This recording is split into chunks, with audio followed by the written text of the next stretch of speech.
말씀과 기도라는 말씀을 가지고 여러분들과 은혜를 나누고자 합니다. 코로나19로 모두 힘들었던 2020년 마지막 날입니다. 그래도 감사한 것은 이 상황이 끝이 보인다는 것이죠. 그러니 다가오는 2021년에는 우리 모두 다시 힘을 내어 하나님께 예배합시다.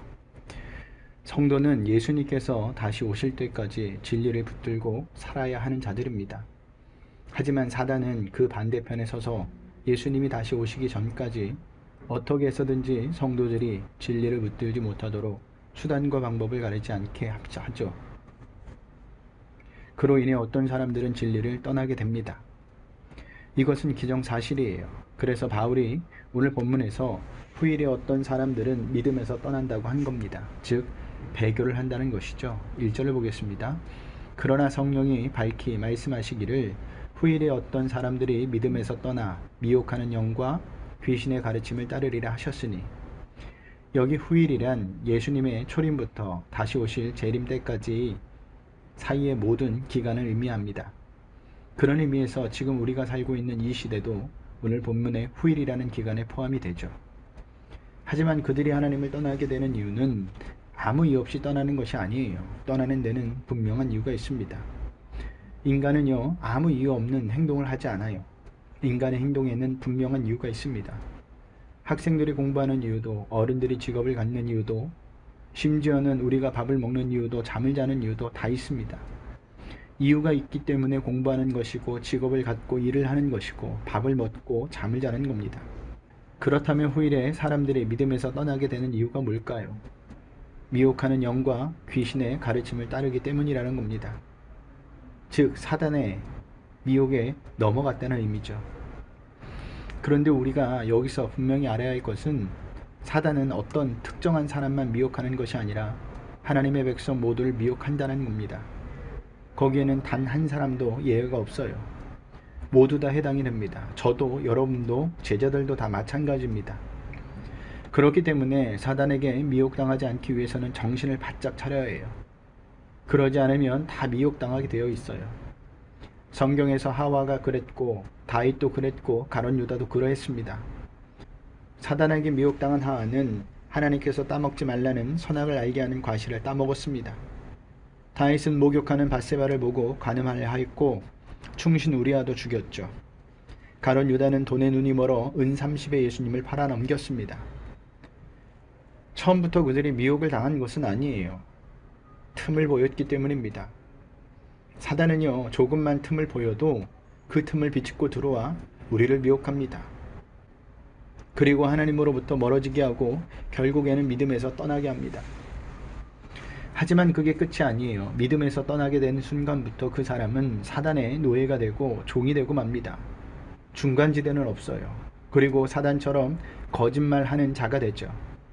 처음부터 거짓말하는 자가 된 것이 아니에요. 사단에게 미혹을 당했기 때문에 사단의 가르침을 따를 수밖에 없는 겁니다. 우리도 사단에게 미혹을 당하면 사단의 가르침을 따를 수밖에 없어요. 노예가 어떻게 주인의 말을 걸을 수 있겠습니까? 없습니다. 그래서 사단이 시키는 대로 하는 겁니다. 우리 2절을 볼까요? 자기 양심이 화인을 맞아서 외식함으로 거짓말하는 자들이라. 왜 이들이 외식함으로 거짓말하는 자가 되었을까? 사단의 노예가 되어 양심의 화인을 맞았기 때문입니다. 그래서 외식함으로 거짓말하는 자가 된 것이죠. 여기 화인 맞다는 제수나 노예의 이마와 같은 신체 부위를 불로 찢어서 낸 자국을 말하는 겁니다. 그러면 그 찢어진 살들은 어떻게 되는 줄 아십니까? 살이 딱딱해져서 감각이 무뎌져요. 심지어는 감각이 아예 없어지기까지 합니다. 그런데 이 화인을 어디에 맞았다고 합니까?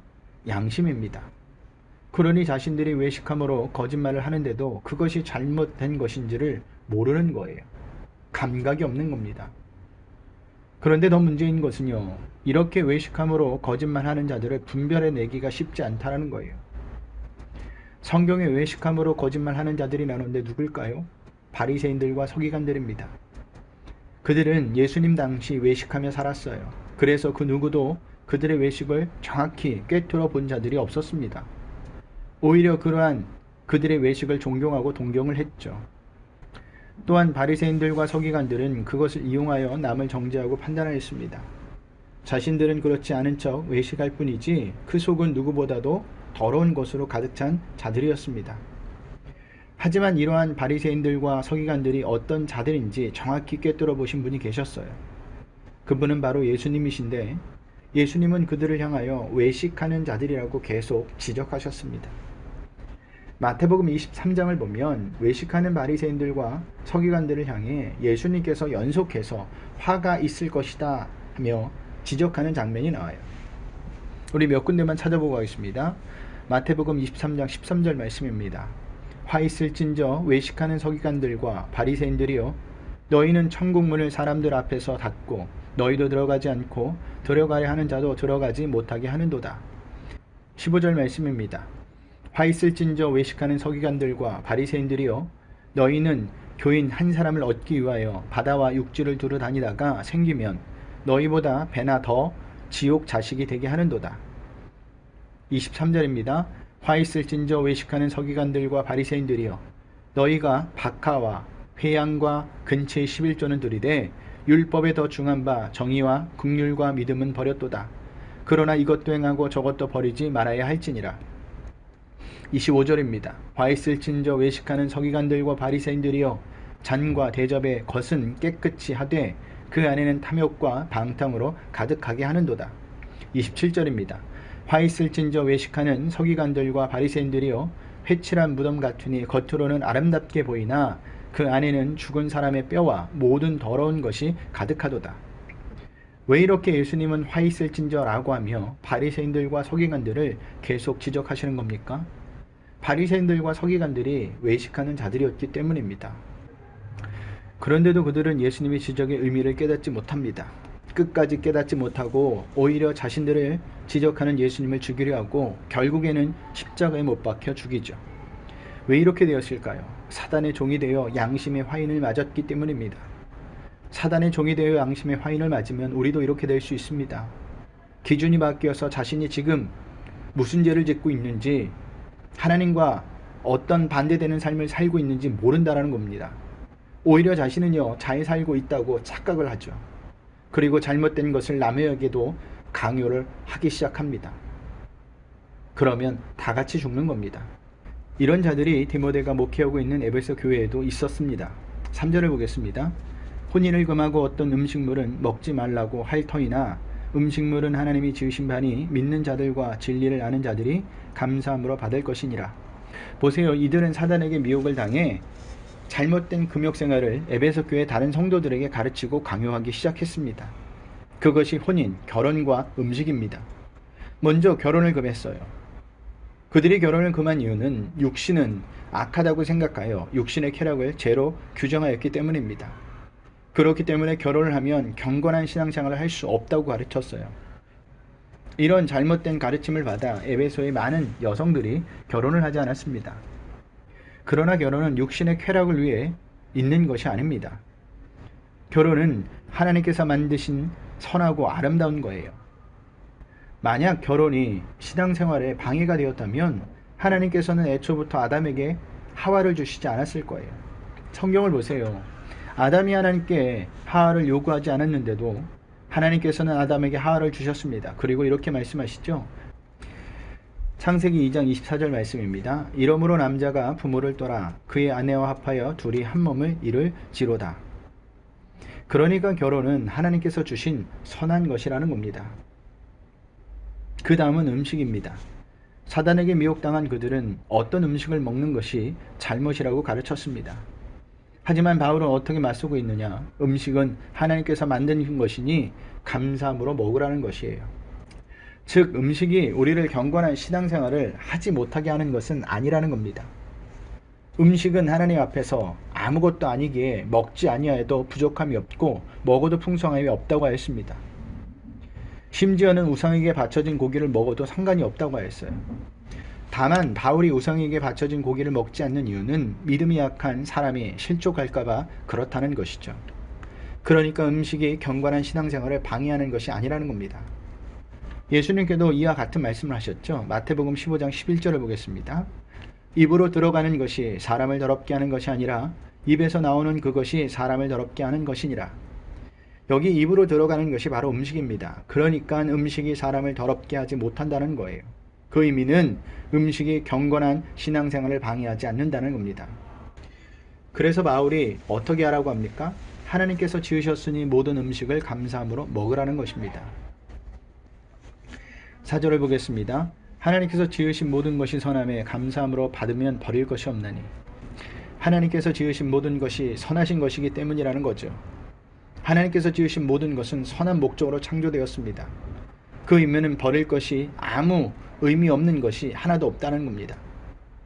그래서 창세기에 보면 천지창조를 하시고 그날마다 하나님께서는 이렇게 마무리하고 있는 것을 볼 수가 있어요. 하나님이 보시기에 좋았더라. 이 의미는 하나님께서 창조하신 모든 것은 좋은 것, 선한 것이라는 겁니다. 결혼, 음식뿐만 아니에요. 이 세상 모든 것이 다 그래요. 그런데 이 좋고 선한 것을 누굴 위해 창조하셨을까요? 인간인 아담, 즉 우리를 위해 창조하셨다는 것입니다. 그러니 우리는 그것을 어떻게 받아야 할까요? 감사함으로 받으셔야 돼요. 감사함으로 받으면 우리에게 필요하지 않는 것은 하나도 없습니다. 그런데도 우리는 가끔 삶을 살면서 이런 질문을 하죠. 하나님께. 하나님은 왜 이런 상황을 나에게 허락하셨을까? 하나님은 왜 저런 사람을 나에게 붙여주셨을까? 그것이 상황과 환경일 수도 있고 사람일 수도 있습니다. 그런데 왜 이런 질문을 하는 겁니까? 그 상황과 사람이 마음이 들지 않는다라는 거예요.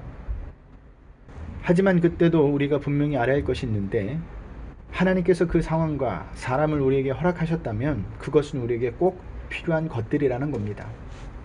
우리에게나 이해가 되지 않을 뿐이지 천지를 창조하시고 역사를 주관하시고 영원부터 영원까지 모든 것을 계획하시고 아시는 하나님 입장에서는 우리에게 그런 상황과 사람이 꼭 필요한 것입니다. 예를 들면 요셉을 예를 들 수 있습니다.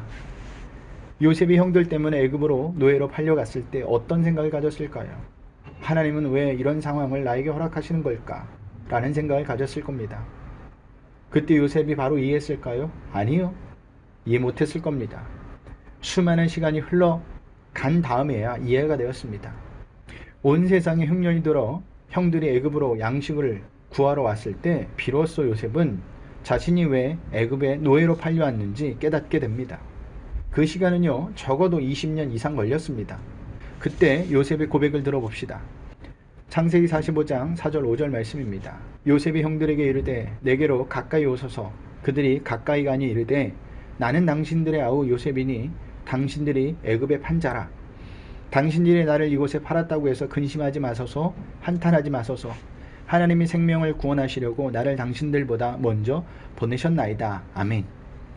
요셉은 형들이 자신을 팔았다고 하지 않고 하나님께서 생명을 구원하시려고 자신을 먼저 애굽에 보냈다고 합니다.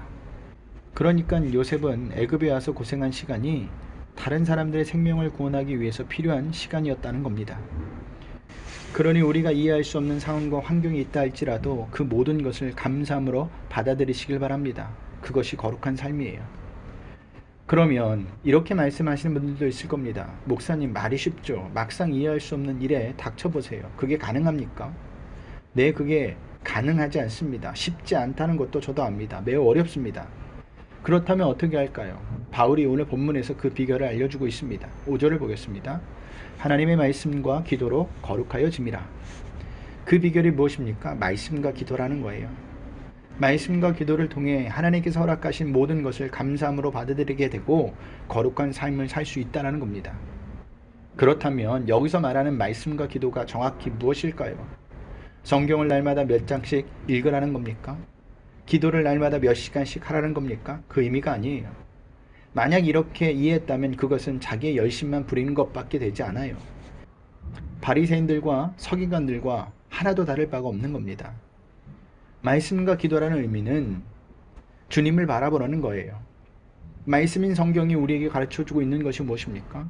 예수님이 아니면 인간은 절대 구원을 받을 수 없다는 거예요. 예수님만이 구원이시라는 겁니다. 그러니까 날마다 말씀을 통해서 예수님이 아니면 구원을 받을 수 없는 자신을 발견하라는 것이죠. 그리고 기도로 자신의 무능력함을 고백하고 예수님의 보혈을 의지하여 살라는 것입니다. 그럴 때 우리의 거룩한 삶, 하나님께서 주시는 모든 삶을 감사함으로 받아들일 수 있는 겁니다. 말씀을 마치겠습니다. 다가올 2021년 어떻게 사시겠습니까? 브릿지교회 표어처럼 하나님의 말씀과 기도로 거룩한 삶을 사시길 바랍니다. 말씀과 기도만이 주님을 바라보게 합니다. 말씀과 기도만이 우리에게 허락하신 모든 상황을 이해할 수 있게 해준다는 사실입니다.